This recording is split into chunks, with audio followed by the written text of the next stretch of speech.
So Marty, what you got there in your hand? Some material we just pulled out of the ground. This actually will be good and hard enough to cut as is, so this is good natural. So when you're coming through here, what kind of percentages do you have between material like that and what you know you're going to have to stabilize? The average mine anywhere, you're lucky to get between 1 to 3% of your production that you could actually cut as is. Everything else needs to have stabilization. Now I've heard that the rule was 80% needed some sort of treatment and 20%, but you're saying here it's much more rare. I'll defy anybody in any mine. My personal opinion, I've not seen a mine that can get 20% natural. Very rare. You might have pockets, but as an overall. And especially here in Arizona. In Arizona for sure. Mm-hmm. Now of that 1 to 2% natural, what would you say would be at the very top grade, what is sometimes called gem grade? Mm-hmm. What's the question? But you got 1 to 2% natural, but then there's qualities of natural. Oh, your super gem grade? Your super gem grade. That would be 0.01%. 1/10 of 1%. 1/10 of 1% is your real gem. Mm-hmm. So that makes it among the rarest of all gemstones. For sure it does. And yet it's priced. There's such inefficiencies in the marketplace for what you'll pay for that product, for what it costs to get it. Well, that's right. And part of the problem is that depends on who got the material. Say somebody came in and snuck in at nighttime, has no cost to it. They go pick the material out. It doesn't have the value to them. They sell it. Now the market's confused. They don't know why did I get this for this price and why is this one 10 times more. So there's a lot of variables in there as to where pricing comes in. That's what I've always observed as an outsider looking at this, in that there is no business model really applied and certainly no cost accounting. Exactly. So you have lifestyle miners and all they basically care about is cash flow. Just cash flow and getting by for the day. Getting by for the day, so they have no idea for all their costs. They're losing money on each transaction, but they're going to make up for it in volume. Well, that's right, but that's one of the reasons why we're the last full-time miners left in the United States that I'm aware of. Because you do it You have to plan long ahead. Yeah. So on a piece of rock like that, it's natural. What will you do with that? Are you going to process that, cut that, and make that into some sort of product? Most of the time, our better material like this, I normally just sell the rough material. We do have the ability to cut it, and we do cut sometimes, but that's not the main part of what we do. So you've got there, what, maybe 100 grams or so of material there, maybe? Probably. If that. So what will that generally sell in the marketplace now? Oh, you take that to Tucson in 2 weeks. That's a very difficult question, because what's going to happen is I've got to take this now, we've got to clean it and let it dry and get the final determination. So it's a little ways down. It's a little bit too premature yet to really put a value on it. So that drying process is a couple of weeks or so that it's going to take to... Yeah, it'll take sometimes 30 days to really do it right, but I have other methods that we can speed that up. Speed that up. Right. So all your rock, regardless of grade, will be dried before your final sort, before you determine whether it's going to be treated or natural or... Absolutely. It's the only way you can tell. And the worst thing you can do is buy rough turquoise when it's wet, because that water's going to fill the pores. It's going to give it the illusion of being a much higher grade. And people get stung, and when it dries out and all of a sudden doesn't have the color and it's not what you thought it was, you've just basically been conned. When you go to the market, generally the stone dealer they'll have a piece of turquoise in one hand and a water bottle in the other. Absolutely. And we don't allow water in our booth. That's very fascinating. So it will give you certainly a surface appearance that they say it's supposed to look more like what it will look like cut, but in reality what it's doing is giving you masking a false sense of its final. You are bringing out the true color of the stone, because that is really what it is, but the porosity in the stone will not hold the color.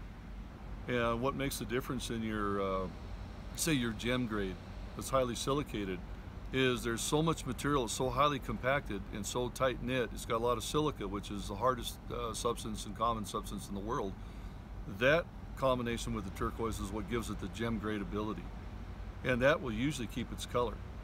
But all the rest of it, as the water leaves it, it'll get lighter and lighter in color. And my best example is that you take a glass of water, and that water is perfectly clear, can color nothing. Drop that water on cement. If you can't color anything, how come it just changed the color of the cement? It's because the water fills the pores of the cement and puts a flat surface, so when the light reflects off, it's reflecting the true color of the cement. So yeah, that is the true color, but when all the holes are in there, the light is being deflected lots of directions and you don't see the color. Same thing with your turquoise. So that's fascinating. So Marty, now as we're standing down here in the bottom of the pit, and this be what you'd say you're in your turquoise zone here. Yes. What can you comment about what we're seeing here as far as these different colors of the face? Well, you've got your top color, your red colors. That's the oxide zone where the earth oxidized, and that's where you find your greens, your blue greens, your brown matrices, red matrices in that zone. Once you get down into the gray, that's where your Arizona blues come from. That's where your bright Arizona blue, your black matrices, your iron pyrites, things of that nature. So a lot of people think if it's one color, it came from a certain mountain, and another color comes from another mountain. No, these colors all come from the same spot. It's a matter of altitude, what zone it's in. And the deeper you go, usually the better and harder it gets as well. We're standing here in the bottom of Turquoise Mountain, and I'm going to look up here real quick, and we're going to see we're at the top of what was Turquoise Mountain. Back in the day, 1900, this would have been much higher. 1972, 73, the Duval Corporation came in and they took several hundred feet off the top of this mountain and flattened it off. Okay. Duval was a former copper mine here. Yeah, they were the first company to come in and open the mine. Now, we are approximately, what, a couple of miles or so from where the old Ithaca Peak? Oh, no, we're probably less than maybe a third of a mile. A third of a mile. It's not far. So they were real close together. Very close together, yeah. Ithaca Peak was the first one that was mined for turquoise. Well, yeah, it was, but they also were mining on Turquoise Mountain. They were. Back. They were mining on both places. But the copper company, because the metal content, the mineralization was much better on Ithaca Peak, so that's the first one they took down. And Ithaca Peak is now Ithaca Pit. Ithaca Pit, that's right. So there is no more Ithaca Peak turquoise, or does it still come out of the dumps at all? No, there's a lot of turquoise in the dumps, but nobody's able to actually mine it for the actual Ithaca Peak from that spot.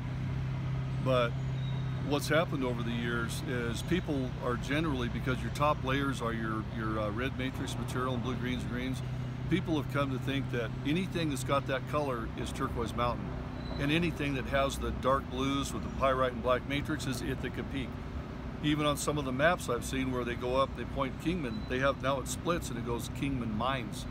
So people are so confused as to what's really going on here, I finally just quit arguing. Say, okay, this is Ithaca Peak, this is Turquoise Mountain. It's kind of a branding name now more than anything to describe colors, more than where it came from. I know a lot of the turquoise that was sold as Turquoise Mountain, this beautiful blues, were a stabilized material. Sure, yeah, we get a lot of beautiful blue beautiful here at Turquoise blue. Mountain, absolutely, as good as. And it was used in a lot of the Indian jewelry. It's exactly the same turquoise that came from Ithaca Peak. It's the same vein of turquoise that ran through the two mountains. It's the same material. So really, between Ithaca Peak, Turquoise Mountain, Kingman, it's all the same. It's all the same. It's all the and same. Yet, when you have and I'm going to show him a little bit. I've got this bracelet on here with more of the blue black web material. And like I'm wearing on my bolo. Right. And generally that's always called Kingman. Right. Well, I mean, they know what it's Kingman. They call it, it goes by a lot of names. The most famous one is the Landers Blue Spider Web. Number 8 used to have spider web like this. There's actually several mines around the world that produce a material like that. And so if you say this is Landers Blue, it'll get premium prices that nobody can believe. But I get the same exact one, put the two together, you can't tell the difference. Oh, that's Kingman, it's not worth as much. Well, thank you, Marty, because I just increased the value of my bracelet, because now I have Lander's blue. Lander's blue. That's right.